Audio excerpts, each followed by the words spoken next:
2026 যেটো MLA election হ'ব ইয়াত অকল BPF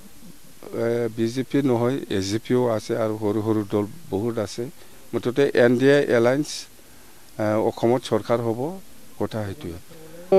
এটো আফাৰ আসামৰ কথাটো মই একো নকম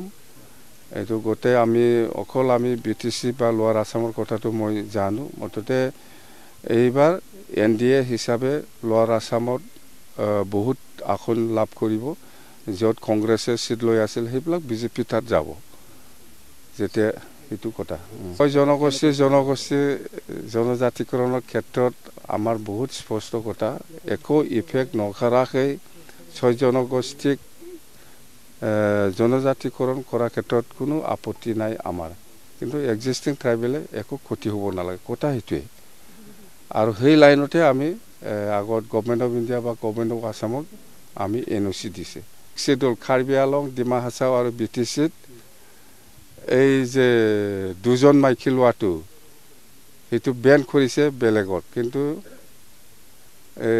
BTCত বেন কৰা নাই কেবিনেটে ডিসিশন লৈছে হেতু